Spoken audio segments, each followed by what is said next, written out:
怪就怪天气，像曾哭过的酒店里，那些是非对错留下的痕迹。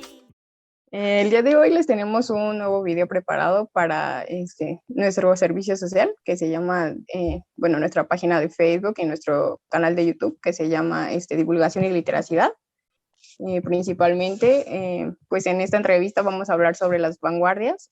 Tenemos claro que, bueno, muchas personas no conocen acerca de este tema. Y pues para dar una pequeña introducción podemos decir que las vanguardias pues fueron movimientos artísticos tanto de obras, cine, pintura, pues digamos que revolucionó en todas las artes y trató de desvincular como todos los prototipos que ya se tenían o todas las, pues digamos que todas las ideas que ya se tenían de, pues de todas las artes. Y bueno, se buscaba como una revolución y también pues tuvo mucho auge porque intentaba como desvincular todas estas, pues todos los contextos ya sociales, todas, pues digamos que también del gobierno que interactuaban sobre todo en la sociedad. Y bueno, para esto el día de hoy tenemos a un invitado especial que es profesor de la UAM Iztapalapa, que se llama César Núñez. Y bueno, él nos va pues a dirigir la entrevista, ¿vale? Lo vamos a presentar o se quiere presentar usted. No, nada, mucho gusto. En efecto, yo, César Núñez, un placer, un gusto poder colaborar con ustedes y un placer conocer el proyecto que están llevando adelante. Los felicito. Gracias, profesor. Y bueno, para empezar, quisiera que nos dijera un poco acerca de qué son las vanguardias desde su perspectiva, pues una breve introducción. Vale, en realidad supongo que la gente, tanto la que se dedica al estudio de las artes como la que no se dedica al estudio de las artes, conoce mucho más lo que son las vanguardias de lo que se suele creer. Eh, pero en efecto, como señalabas al principio, las vanguardias, lo primero que uno podría decir a título general es que son movimientos renovadores del arte que se producen en torno a la primera década del siglo XX. Siempre es ambiguo el inicio como el final de este tipo de fenómenos. De hecho, hay tanto autores que consideran que han terminado las vanguardias como autores que consideran que no, que continúan. Pero lo cierto es que hay un fenómeno histórico que uno puede reconocer en torno a los años 10 y con muchísima más claridad en torno a la década del 20, del siglo XX, que, que muestran un intento sistemático de renovación del arte, de alteración de los patrones con los cuales el arte venía hablando y quizás venía trabajando. Y quizás lo primero que uno debería decir es que las vanguardias son, como tú misma decías, no son movimientos literarios, son movimientos artísticos, y probablemente mucho más que artísticos. Recorren la totalidad de las artes y están vinculadas y se manifiestan, diríamos, en lenguajes artísticos que son novedosos. En particular, el más notable de aquellos años es el cine. El cine acaba de ser inventado en 1895 y es sin duda uno de los lenguajes artísticos en los cuales las vanguardias en relación a los cuales las vanguardias se interesan en principio y luego se llevan adelante. Hay mucho cine de vanguardia, muy, en general, salvando algunos ejemplos muy famosos, muy olvidado, porque no es el cine que se produce industrialmente hoy día, digamos, pero ha tenido una larga tradición y una larga práctica, una extensa práctica que manifiesta ese mismo afán de renovación. Quizás lo que más caracteriza, o la primera caracterización que uno puede decir de las vanguardias es eso: se caracterizan todas ellas, porque son múltiples, variadas y con distintas intenciones, es que las reúne un afán de renovación. ¿Afán de renovación de qué? Afán de renovación del arte en principio, pero no todas las vanguardias lo pensaban de este modo. Algunas vanguardias lo que pretendían era renovar la sociedad. Lo que hay detrás de los movimientos de vanguardia, y quizás la mejor prueba de ello es la multiplicidad de artes en las que se manifiesta, es probablemente una crisis social mucho más amplia, de la cual las vanguardias podrían ser o síntoma o causa. Aquí hay una discusión posible por tener, ¿no? Pero no sé si es muy general la respuesta, pero en principio para dar un marco general a la charla, esos son las vanguardias, ¿no? Bueno, como ya usted lo ha mencionado, pues yo creo que sí es importante porque pues en la actualidad, como vemos, pues la sociedad tiene constante revolución. Y bueno, gracias a eso me gustaría que pues nos hablara un poco acerca del cine, ya que está mencionando que pues tuvo un importante auge en el cine, pues algunas pues, de las películas que en ese entonces pues fueron como más importantes, pues podría ser El perro andaluz o El acorazado Potemkin. ¿Podría decirnos, no sé, alguna aportación del cine o alguna cosa interesante pues, de este tema? No sé si interesante, pero intentaré referirme a ello. Este, Ok. el cine es un lenguaje artístico, en principio, un lenguaje, como es conocido muy a menudo. El cine fue durante muchas décadas minusvalorado como arte, considerado un arte de entretenimiento, rasgo que comparten en general muchos de los procesos de la industria cultural, digamos, de las industrias, Ujú. de los más media, digamos. Eh, pero lo cierto es que en términos de, de discursividad, lo que el cine tiene como lenguaje propio, fue un sacudón verdaderamente importante.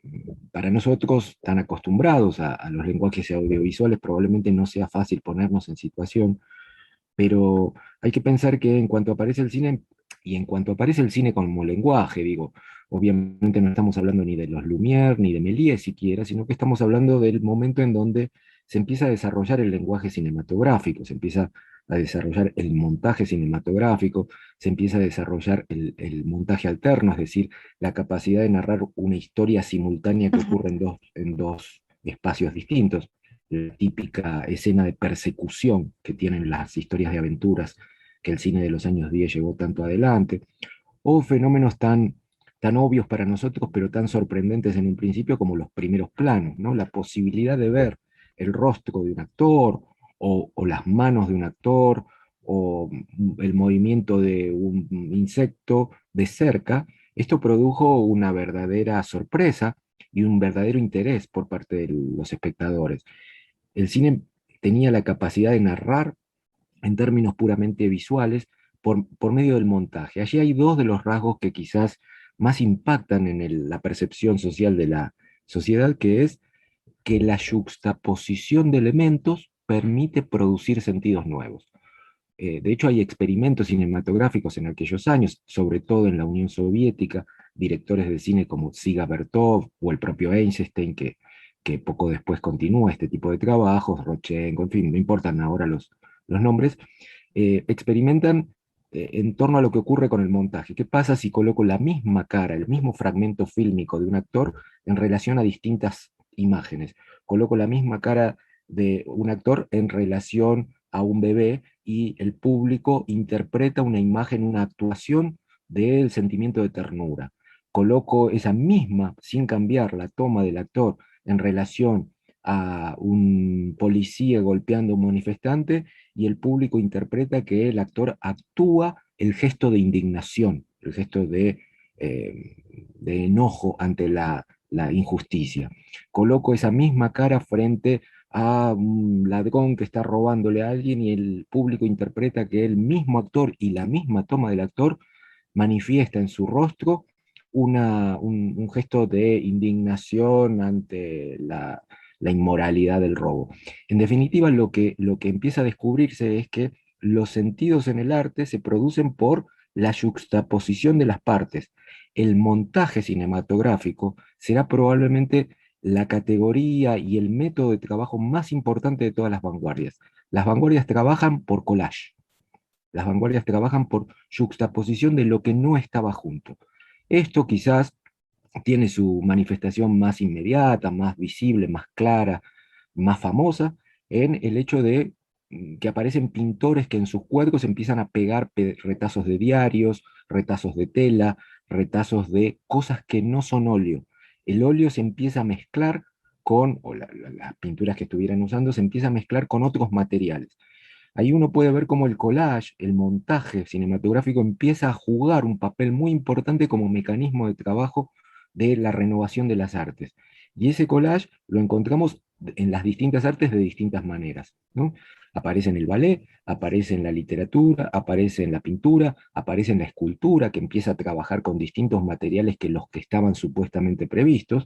Ya la escultura no será una cosa dedicada exclusivamente, no era exclusivo, pero no va a predominar ya ni el mármol, ni el bronce, ni los materiales con los que el siglo XIX solía trabajar la escultura, la madera, etc. Empezarán a aparecer materiales innobles, materiales tomados de la vida cotidiana que se incorporan en la escultura y juegan su papel allí. De hecho, hoy en día uno de los elementos más reconocibles de la vanguardia, que casi a veces aparecen en las casas, en la vida doméstica, en los muebles encima de una cuna, son los móviles, los famosos móviles de Carver, ¿no? De Calder, perdón. Eh, Calder hace unos juegos de equilibrio colgando del techo unas finas, digamos, unos finos sostenes, alambre, y de los que cuelga figuras que se mueven libremente. Eso que a veces hoy en día terminó siendo adorno para una cuna de un bebé, en realidad es una forma de la escultura de vanguardia. Este, y campea por todos los procedimientos del arte cotidiano de hoy día, ¿no? Entonces, el cine fue importantísimo. Desde luego, avísame si me extiendo mucho, por supuesto, pero desde luego, otro de los elementos que importó mucho a los escritores vanguardistas, en este caso se nota bien en la literatura vanguardista, es la progresiva aparición del sistema de estrellas, del Star System que se le dice, ¿no? Empezaron a aparecer figuras que se volvieron en sí mismas relevantes, ¿no? Figuras como Buster Keaton, como Chaplin, como Greta Garbo, como Josephine Baker, se convirtieron en prácticamente íconos de los escritores que escribieron profusamente sobre ellos y escribieron sobre nuevas formas de relación. Aparecía algo que no es que no existiera, pero se profundiza y se extiende mucho, que es el fanatismo por una figura pública, ¿no?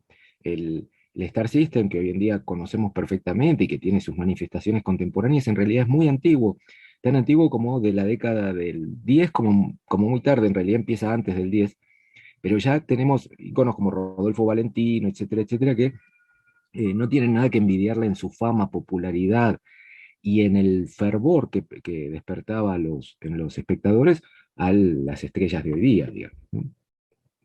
Esos son Bueno, algunos. Sí, podríamos perdón. decir que eso se ve mucho actualmente, ¿no? O sea, seguimos teniendo como ese fanatismo hacia la figura pública, hacia los artistas, los presidentes, por así decirlo. El fenómeno había existido en el siglo XIX, no es totalmente novedoso. Lo que sucede es que el cine lo internacionaliza. Sobre todo hay que pensar que en aquellos años, hasta 1927, 30, dependiendo la difusión, estamos hablando de cine mudo, con lo cual era bastante fácil, dentro de lo que cabe, la distribución internacional de las mismas películas. Quiero decir, una película de Chaplin lo único que necesitaba como proceso de adaptación a otra lengua es el cambio del lenguaje de los títulos, que en un buen film deberían ser pocos, digamos, ¿no? De hecho, se establece una reflexión sobre la necesidad de que los títulos, los carteles con los parlamentos de los personajes sean, si no nulos, que era el objetivo de Máxima, al menos escasos. Entonces, la distribución internacional de ese cine es muy fácil. En el contexto de la Primera Guerra Mundial, perdón, entre el 14 y el 18, el cine estadounidense mantiene su producción y empieza a convertirse en esa gran maquinaria industrial que terminó siendo en los años de la posguerra. Entonces, toda Europa conoce a las grandes estrellas estadounidenses. Chaplin es inglés, pero trabaja en Estados Unidos. Buster Keaton, que fascinó tanto a muchos vanguardistas españoles. Eh, Greta Garbo, que también emigra a Estados Unidos y allí trabaja y se hace famosa, y tantísimos otros artistas que a partir del cine, de la industria cinematográfica norteamericana, estadounidense, se convierten en íconos culturales que se comparten desde España hasta Alemania, pasando por el lugar y desde luego Latinoamérica, que paulatinamente ingresa en ese mercado de distribución, ¿no? Entonces, Es, sí. bueno, me gustaría preguntarle, en este caso, pues tenemos un cambio radical de cómo era el espectador, ¿no? O sea, ¿cuál sería el papel que ahora jugaría el espectador en cuanto al cine en este momento de vanguardia? Bueno, lo que progresivamente todas las vanguardias, no solo las cinematográficas, ¿Mm? parecen empezar a privilegiar es el efecto sobre el espectador. Quizás uno de los rasgos que uno podría señalar es que las vanguardias privilegian antes que la unidad estética de la obra que están produciendo el efecto de shock. Digamos, un vanguardista, por lo menos en términos estereotípicos, debería Ujú. estar más interesado por saber cómo choquea al espectador antes que por lo que conviene a la supuesta unidad de la obra. De hecho, entre tantas cosas que ponen en jaque las vanguardias es la idea de unidad de la obra. Los vanguardistas, en mayor o menor medida, según cada caso, digamos, los vanguardistas en algún sentido lo que hacen es decir, la obra de arte es una categoría añeja, y de hecho, una de las cosas que ponen en boga las vanguardias es la categoría de, que no se llamaba así en aquellos años, pero la categoría de arte efímero. El arte debería desentenderse de ese pesado lastre que es la idea de obra de arte, ¿no? Escrita con mayúsculas y en mármol. ¿Por qué deberíamos producir arte? Si el arte debería, buena parte de las vanguardias se proponen la idea de que el arte recorra y coexista con la vida social permanentemente. De allí que aparecen muchos intentos de producir obras de, obras de arte efímeras o bien caducables, ¿no? Esto, andando el siglo, tendrá muchísimas manifestaciones, quizás desde nuestra perspectiva contemporánea, una de las más famosas, inventada en los años 20, pero nombrada con otro nombre en los años 60, 70 del siglo XX, es el happening, ¿no? La idea de que ocurre, la idea de obra de arte como una ocurrencia momentánea que no se puede conservar, que no se puede guardar versus al arte canónico, al arte tradicional, al arte consagrado que está en los museos, resguardado, cuidado, etcétera, etcétera, las vanguardias a menudo se proponen la idea de arte como un suceso irrecuperable, ¿no? Algo que ocurre y que no se puede recuperar. Todavía hoy día hay muchos artistas que trabajan con esa idea, ¿no? Esculturas hechas en la playa en Ujú. arena, o el trabajo sobre, hay artistas que trabajan operándose el cuerpo para modificarse el cuerpo, lo cual genera una obra de arte tan caducable como el cuerpo humano, eh, Ujú. y tantísimas otras manifestaciones que provienen de esa discusión con el arte consagrado. En ese sentido, y con esa categoría de obra de arte como happening, llamémosle, muy a menudo una de las variables azarosas que están tratando de contemplar es la intervención del espectador. Esto tendrá su máxima manifestación varios años después, en los años 60 del siglo XX, en donde se hace explícita la idea, que le da título a un famoso libro de Humberto Eco, de obra abierta, ¿no? La obra está sin terminar porque se espera que la termine el espectador. Y de allí muchos juegos de experimentación que las vanguardias llevaron adelante. En el caso de la literatura, libros en donde el espectador tiene que el lector, perdón, tiene que terminar de decidir cuál es el orden de lectura. Es más o menos famoso una variante no tan vanguardista, pero que juega con las vanguardias de esto, que es el libro Rayuela de Cortázar. Ujú. Cortázar no es que sea rigurosamente un vanguardista, pero recupera esa tradición que las vanguardias abrieron. También hay libros que vienen con las hojas sueltas, digamos, y el espectador las tiene que armar, son una suerte de rompecabezas. Y también la industria cultural, antes de la aparición de la circulación de los libros en formatos digitales, había hecho, incluso para los niños, una serie de libros en donde el lector tenía que decidir si seguía en tal página o en tal otra. Que quiero decir, esto se difunde en la sociedad y se convierte en algo compartido y conocido. Pero también son obras abiertas y terminan funcionando como obras abiertas, obras de teatro. La idea de romper la diferencia entre el escenario y la platea surge del periodo de las vanguardias, ¿no? No se sabe en dónde ocurre la obra. ¿Ocurre en el escenario? No, en las obras de vanguardia no necesariamente, también debajo, o no hay escenario, o el teatro se saca a la calle, o como hasta hace poco se estaba haciendo, hay obras de teatro que tienen como escenario un vagón del metro o una arteria de una ciudad cotidiana por la que pasa gente, y se produce siempre el azar, porque siempre está en juego la reacción de lo que hasta ahora era público y ahora empieza a dejar de ser público para formar parte de la obra. Esta ruptura del marco empieza a ser un rasgo común a muchos artes de vanguardia, ¿no? Entonces, allí las vanguardias están pretendiendo no solo choquear al espectador, sino obligarlo a intervenir en la obra y construir la obra, ¿no? Bueno, esto me recuerda mucho a todas las nuevas películas y, por ejemplo, en Netflix que está muy de moda, en donde pues la mayoría de las películas terminan en, no sabes en qué terminan o tienen un final dudoso o uno tiene que imaginarse el final, ¿no? Entonces creo que está como muy ad hoc a esto.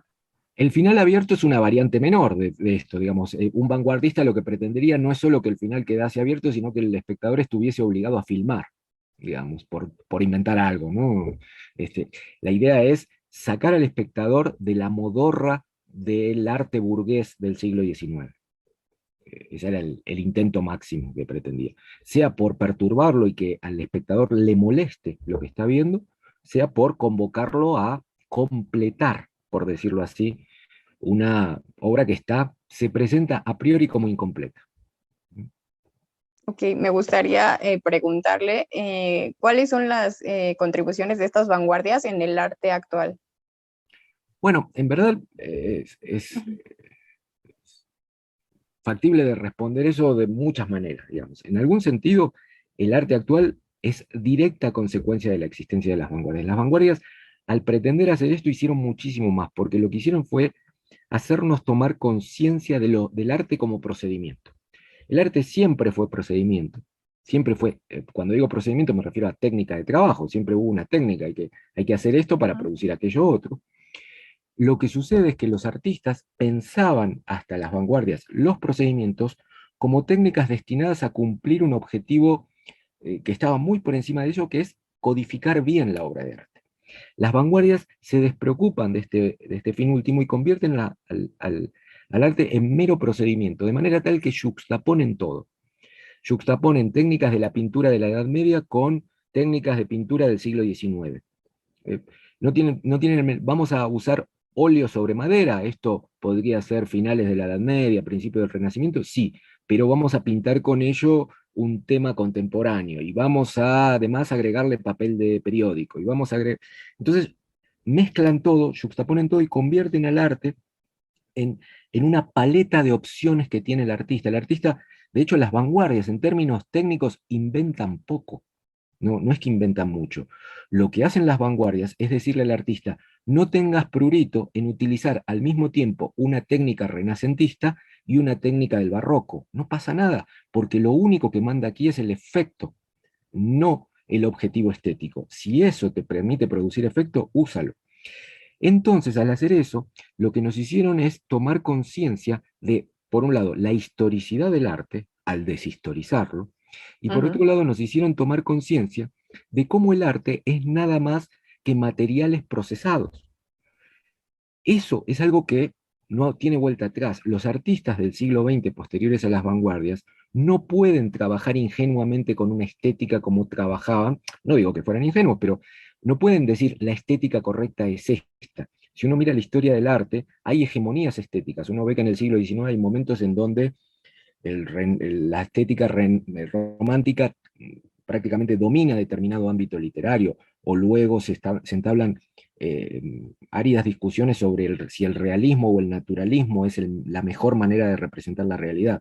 Esa discusión en el siglo XX se volvió inviable, y de hecho la respuesta que se da ante esas discusiones es usa lo que te convenga.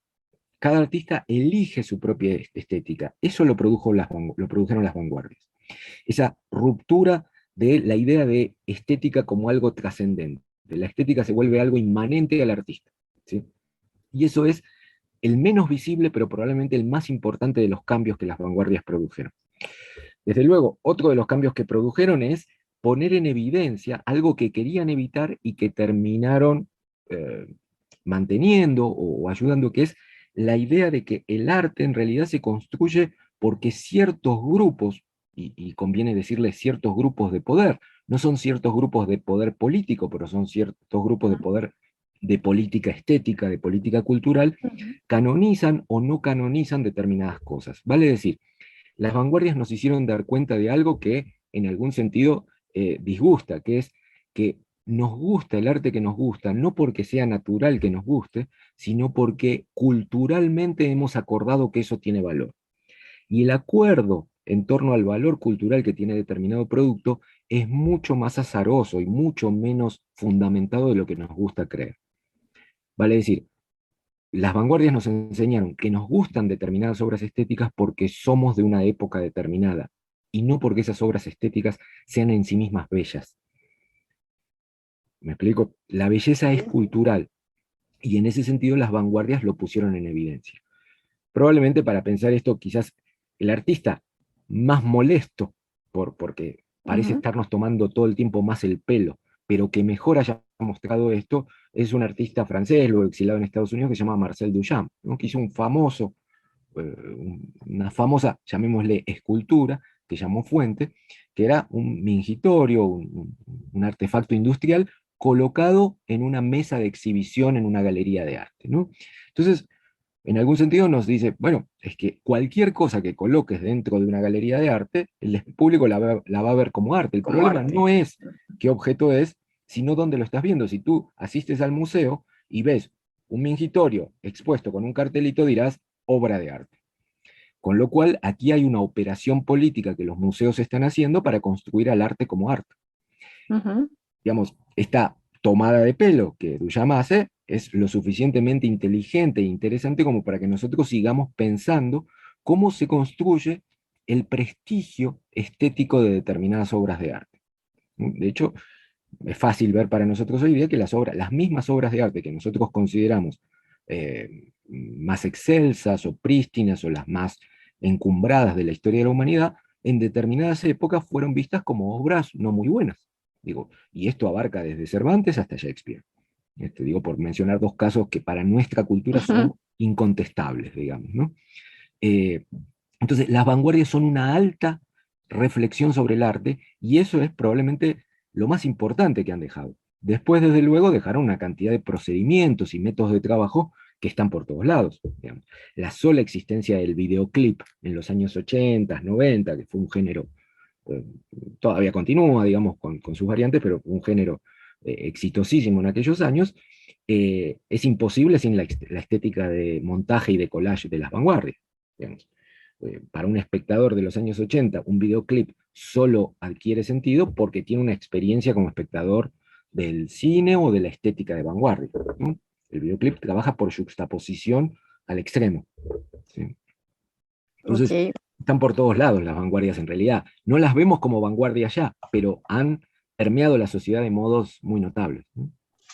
Sí, desde luego, o sea, usualmente no nos damos cuenta de eso, pero pues estamos rodeados de vanguardias todo el tiempo, ¿no? De cada cosa que creemos que a lo mejor es nueva, ya existió en otro momento y está reproduciéndose de nuvo, Sí, por o así tiene su decirlo. linaje en las vanguardias.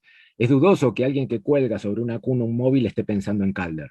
En general sospecho que la mayor parte de las personas lo hacen porque quieren poner un entretenimiento para un bebé, pero eh, el hecho es que el móvil lo inventaron los vanguardistas, bueno, y en este caso un vanguardista bastante tardío, digamos, Calder, ¿no? Sí, pero Bueno, están por todos lados. y Sí. ahora me gustaría que pues ya hablamos mucho de cómo son las vanguardias, pero me gustaría que nos dijera, pues, no sé, nos mostrara un poco cuál fue la visión oscura de estas vanguardias, o sea, cuál se considera como el detalle oscuro o algo de lo que no se habla mucho de las vanguardias. Bueno, no sé si queda mucho que no se haya hablado de las vanguardias, porque las vanguardias se convirtieron en un Ujú. tema canónico dentro de los estudios artísticos. De hecho, hoy el arte de vanguardia es más canónico que el arte de no vanguardia, digamos, ¿no? Entonces, ha Ujú. sido analizado y analizado, pero sin duda, uno de los tantos problemas que las vanguardias presentaron es que el intento de renovar el arte en principio y en muchos de esos movimientos de vanguardia en la sociedad no se verificó. Las vanguardias se convirtieron en un discurso artístico altamente especializado. De hecho, es mucho más popular un arte de no vanguardia, digo, en los mismos años de la vanguardia se verifica, la gente seguía leyendo más a Galdós que a los vanguardistas, siendo que los vanguardistas pretendían ser un arte nuevo, novedoso. Ujú. A medida que avanzan los años, a medida que avanzan las propias vanguardias, también se enfrentan a un dilema bastante interesante. Si quieren renovar la sociedad, si quieren renovar el modo de circulación del arte, resulta que ahí fuera del arte hay unos proyectos que también están intentando renovar la sociedad. Las vanguardias son contemporáneas de las vanguardias políticas.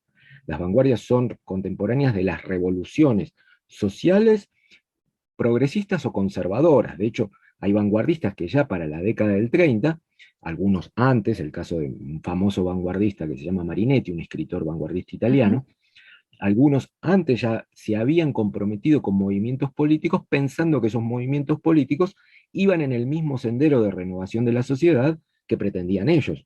Y aquí hay derroteros políticos muy diversos. Digamos, el caso de Marinetti se vincula con el fascismo de Mussolini, el fascismo italiano, digamos. Y más allá de los datos particulares del futurismo, este fenómeno tiene su correlato en muy distintas manifestaciones. El futurismo ruso se vinculó muy fuertemente con muchísimos conflictos al respecto, pero se vinculó muy fuertemente con la Revolución Soviética. Los vanguardistas franceses, los vanguardistas españoles, los vanguardistas hispanoamericanos también se vincularon con movimientos políticos. En algunos casos, esos movimientos políticos pretendían una renovación y una, vamos a decirlo en los términos más sencillos, una redistribución más justa de la riqueza. En otros no. Digamos, el caso del fascismo claramente no es un caso de eso. Entonces, al vincularse con los movimientos estéticos, se encontraron con un problema. Con los movimientos políticos, perdón, se encontraron con un problema. Esos movimientos políticos veían que para el grueso de la población era más legible una literatura de no vanguardia que una literatura de vanguardia. Quiero decir, la población soviética leía con mucha más facilidad y con mucho más interés a Tolstoy que a Mayakovsky, por mencionar un poeta de vanguardia como Mayakovsky en la Unión Soviética. O en el caso de España, la gente leía mucho más interesada a Galdós que a los escritores de las vanguardias españolas. ¿Sí? Con lo cual ahí se produjo una ruptura y hay muchos vanguardistas que abandonan la vanguardia. El caso de Luis Aragón, y para nosotros en Hispanoamérica quizás el caso más interesante, fascinante por su inteligencia y su calidad, es el caso de César Vallejo.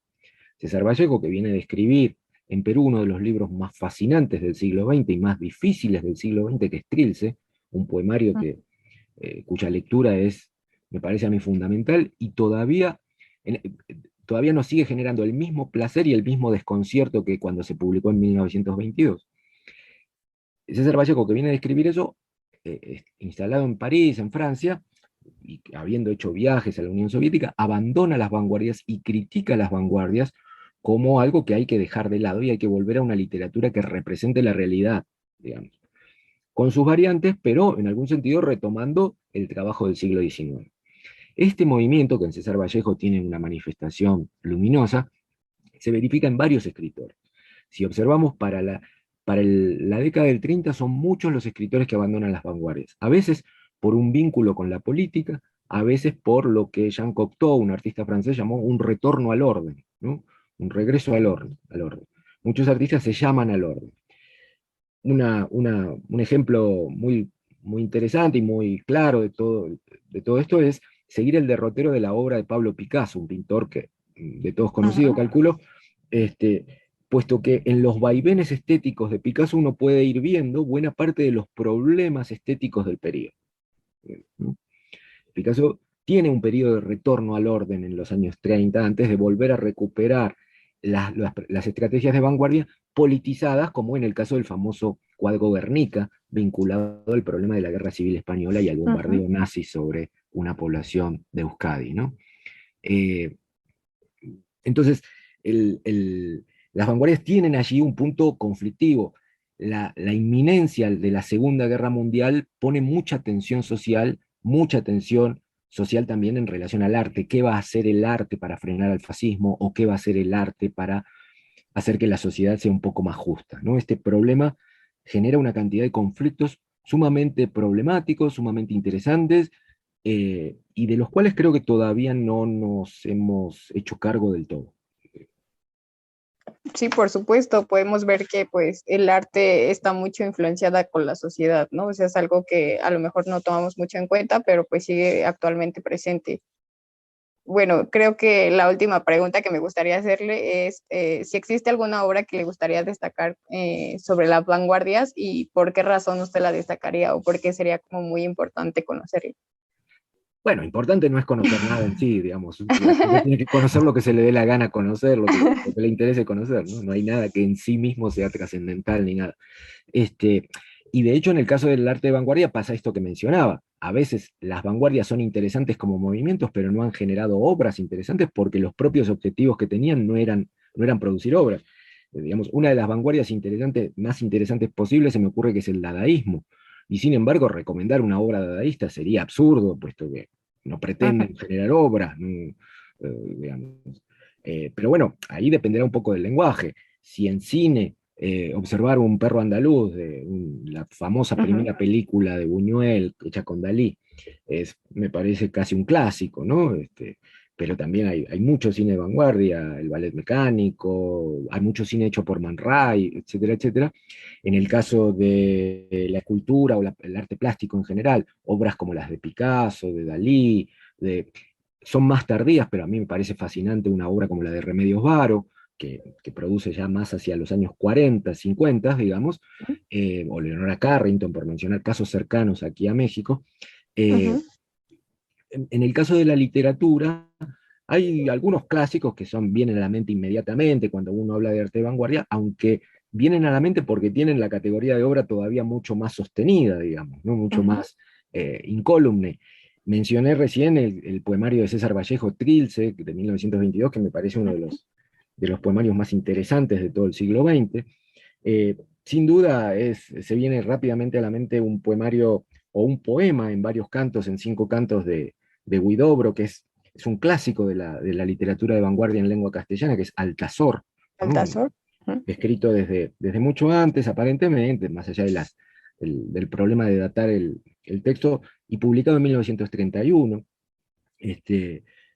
Uno podría pensar en manifestaciones de vanguardia que a veces quedaron incompletas, pero son muy interesantes. Pienso en el caso del Museo de la Novela de la Eterna, de Macedonio Fernández, me parece un texto interesantísimo de leer, y quizás obras que, estando muy vinculadas a las vanguardias, no son tan inmediatamente adscribibles a las vanguardias como Poeta en Nueva York de García Lorca, ¿no? Digamos, su relación con la vanguardia es relativa, pero ahí está. Bueno, esa fue la última pregunta.